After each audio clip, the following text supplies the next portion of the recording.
Start us Sure, I don't off. want to what? Do you want to take the reins?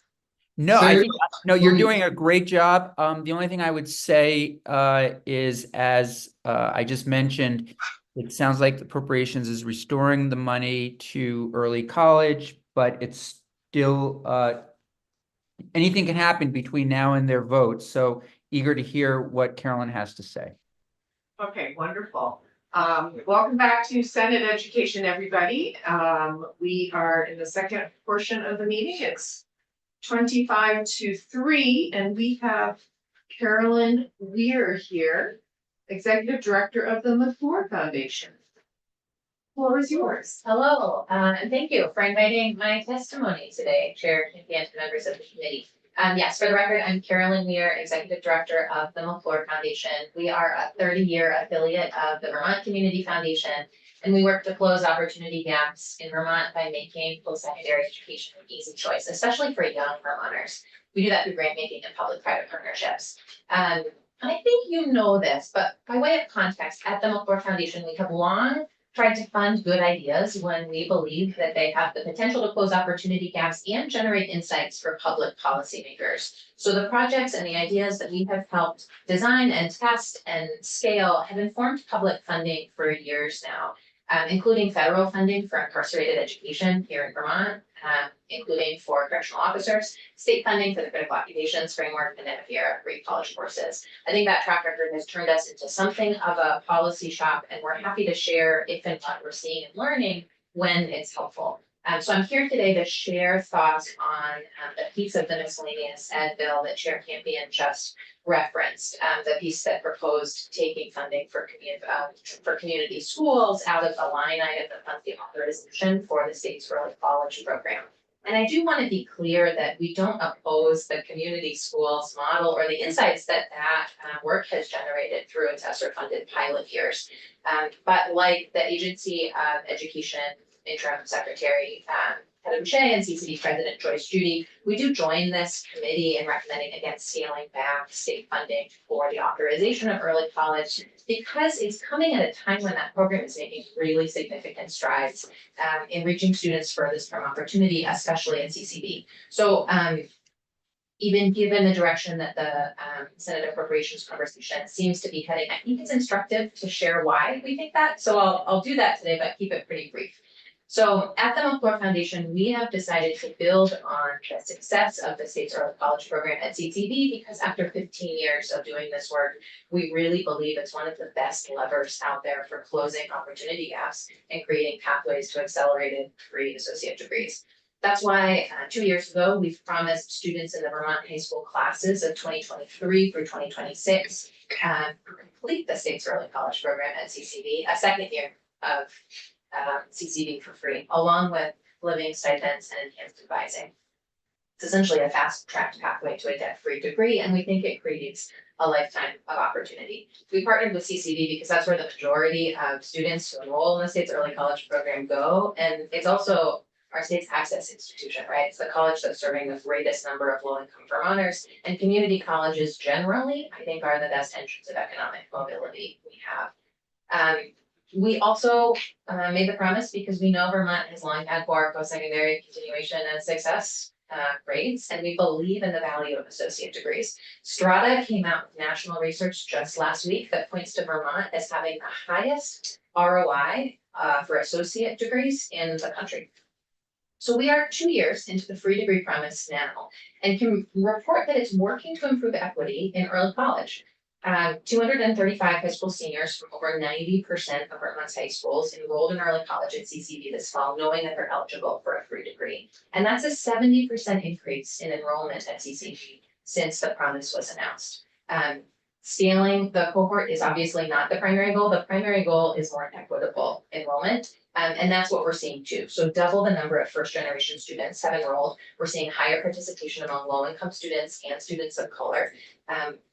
Those demographics are both better represented in the early college cohort at CCD than they are in their general peer population in K-12.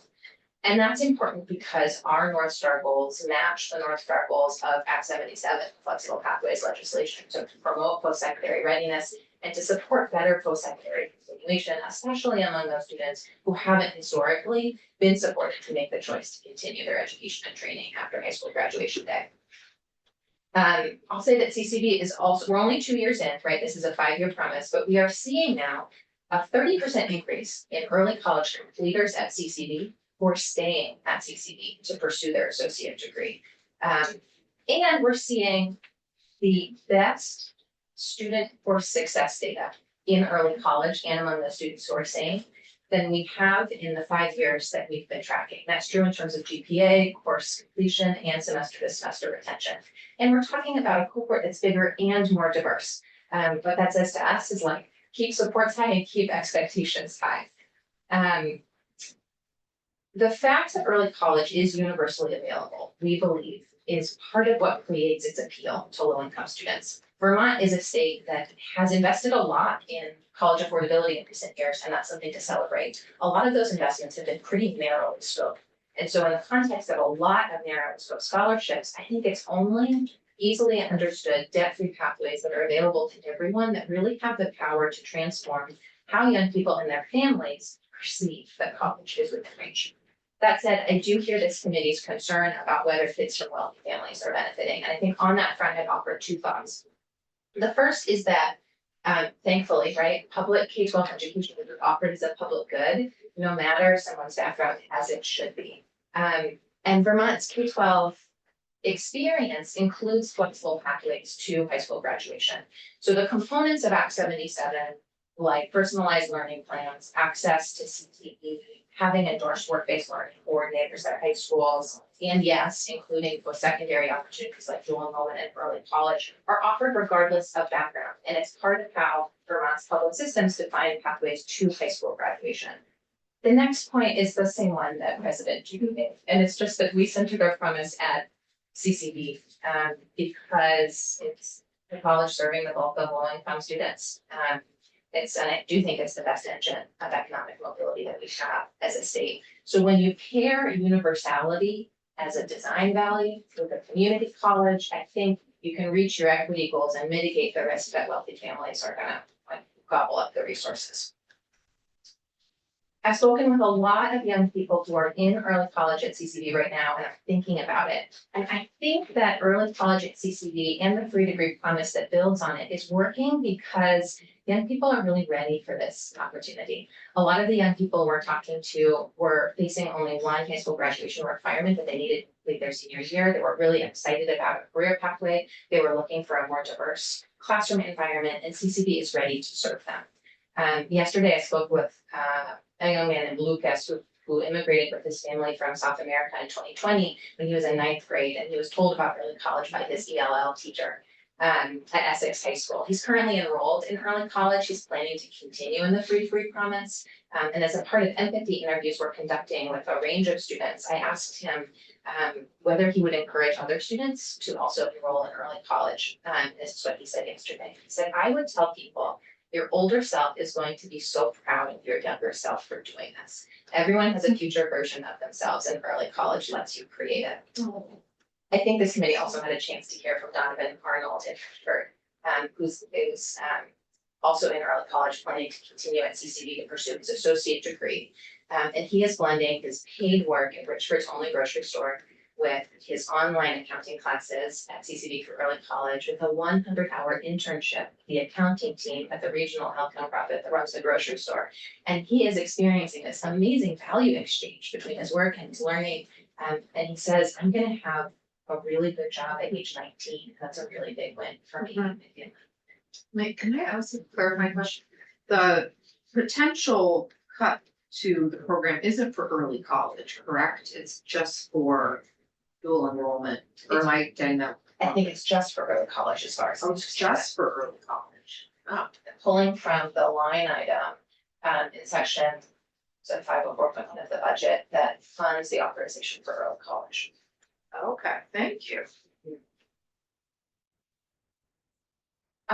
Maybe just 2 more points. I've been thinking a lot about an unexpected conversation I had last month. My family was spending the weekend at Jay Peak, and I was talking with a young manager at the water park who told me that she graduated from North Country High School last year. And she said, well, I also did this thing called early college at CCB, and I work here now. And I said, oh, I kind of feigned ignorance and said, I hear that you can stay for free if you want to. Tell me about your choice not to.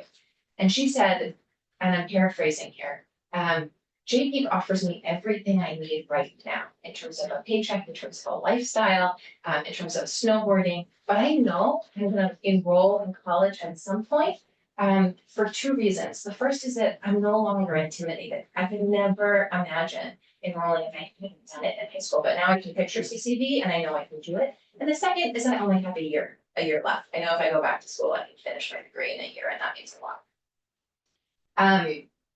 Based on the early success that we have seen in driving equity in early college by partnering with CCB and the Free Degree Promise, we have been invited to join a Gates Foundation supported national movement and community called Accelerate Ed. That's working to scale and sustain accelerated pathways to debt-free associate degrees for high school students all around the country. 4 states and 4 regional teams have been invited in this year, and they're providing us supports to draft a roadmap to figure out how we can drive even more equity in these pathways, informed by empathy interviews with students, current students, prospective students, school counselors, and those in the system. So we're in the midst of that work now, and would be happy to share what we're learning through this process. Thank you for your time today. I'm encouraged to hear the direction of the conversation and a time in which it feels like there are great strides being made in equity. This feels like the time to recommit. Thank you so much. Any questions, folks? Great. Thank you. Thank you. All right, we now have a budget conversation FY 25. And we have Mr. Sean Cousineau here, who's Deputy Chief Financial Officer of the Agency of Education, and Lindsay Hedges, Policy Communication Specialist, Agency of Ed. Would you all like to come to the table? Do you wanna sit up there and drive? I can Sure. be back up. Nothing like so.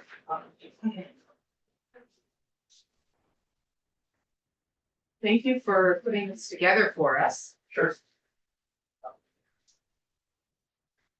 Yeah, thanks for having us today. So, Sean, the Deputy CFO of AOE. And sorry, Lindsay, were you gonna get it up on the screen for someone getting this up on the screen? No, I think Sean is gonna leave and then I'll just fill in as. Okay. Do you want me to- Okay, you will. I think it'd be helpful to have it up. Oh, to have the, sorry. Yeah, on screen. So would you guys all agree? You wanna with do that? Yeah, sure. Okay, the hard copies. But for. Yeah. So, for the Um, people watching. stratosphere. And then I can do I'm gonna focus on share. this one. Okay. Okay. Do you have the Zoom invite? If not, I can.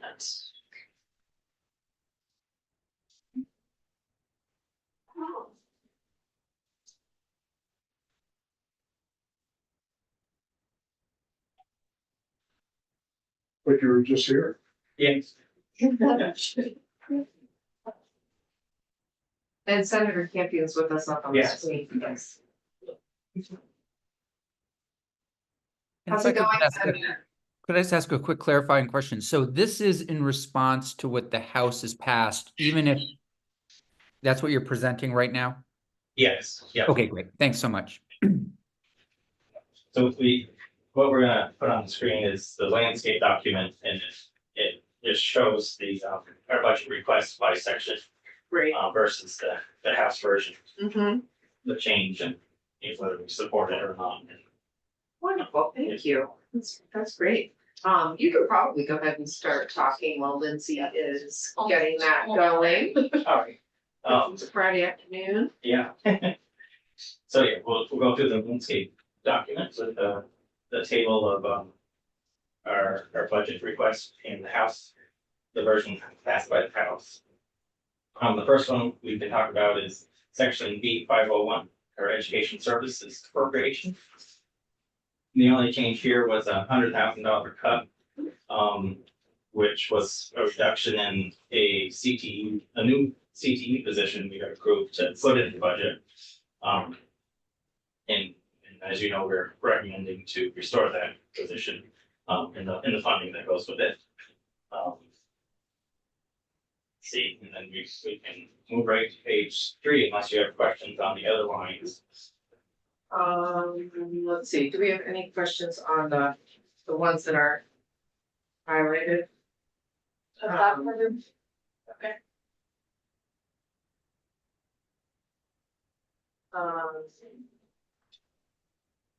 Can you just tell us what best is,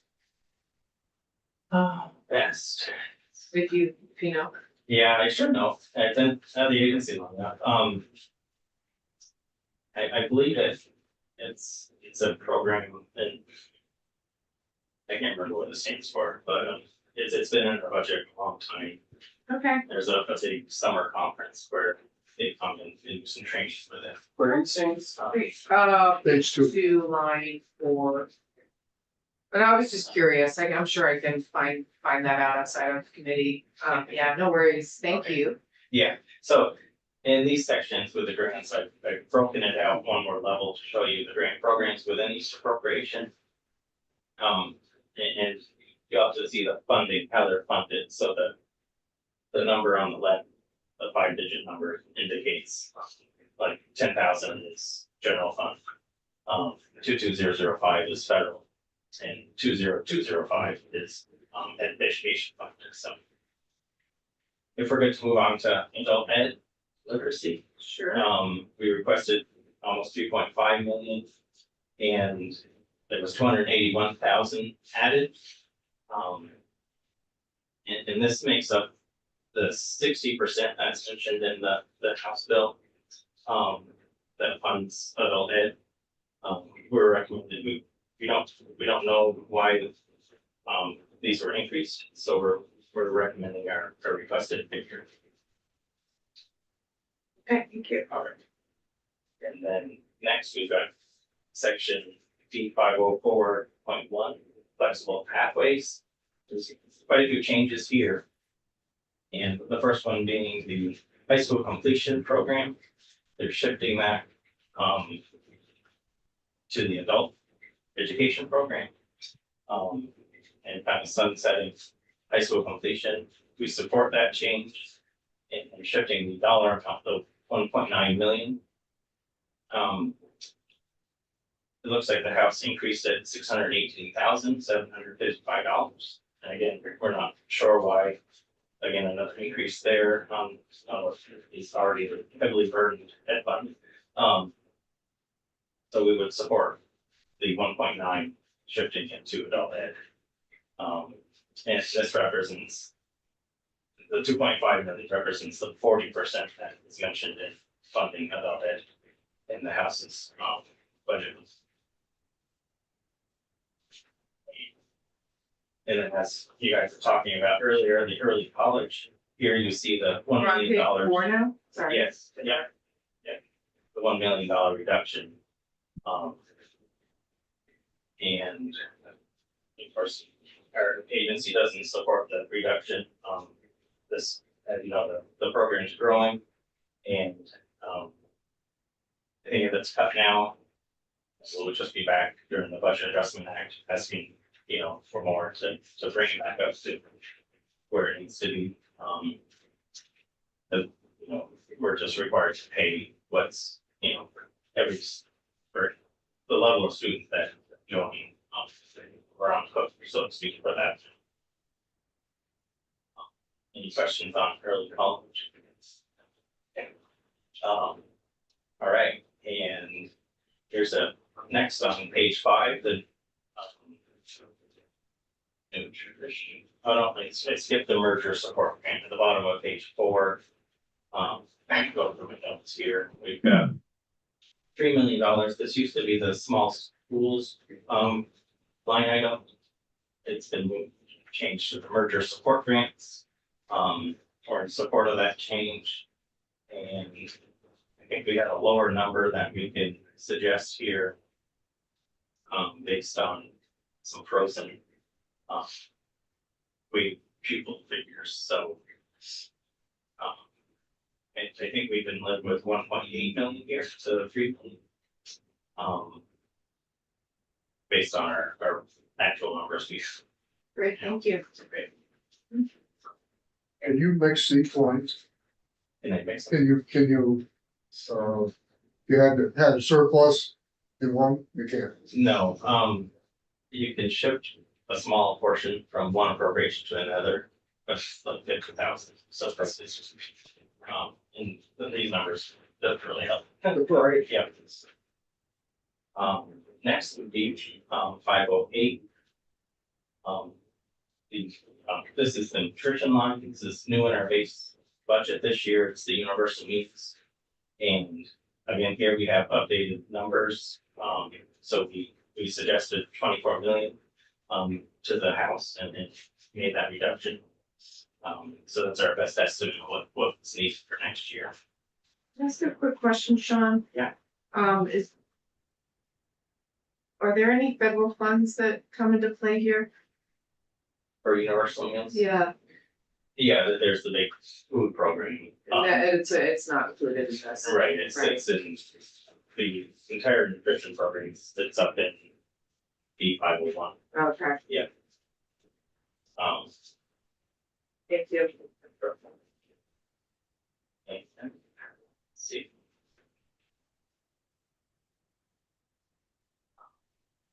Back up to B505. So here is the adjusted ed payment line, the big line that, which is the education spending. Mm-hmm. Here the change we're suggesting, and it's in the written testimony page, that $3 million that's on the third line. We'd like to see that in its own section. It's a new categorical grant and other categorical grants like transportation, merger support, their own section. And we have an updated number for that.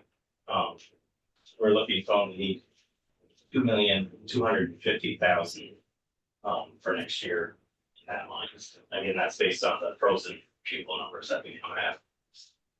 Okay, because I guess I'm confused and I'm sure you can explain it to me, but, I thought Act 127, part of Act 127 was to get rid of categorical grants. Possibly. They don't know if that's the small schools piece or. Lindsay, do you know? For the record, Lindsay Hedges, Agency of Education. This section has to do specifically with ELL categorical aid. And Sean, correct me if I'm wrong, but I believe that's correct. federal aid, right? No, this is, you can, Okay, categorical grants for ELL, but I thought ELL students were weighted, part of the weighted people categories. they may be, but Maybe you guys Yeah, can we can- get short clarity, that'd be wonderful, thank you, I'm just for my own edification. Sure. Thanks. all right.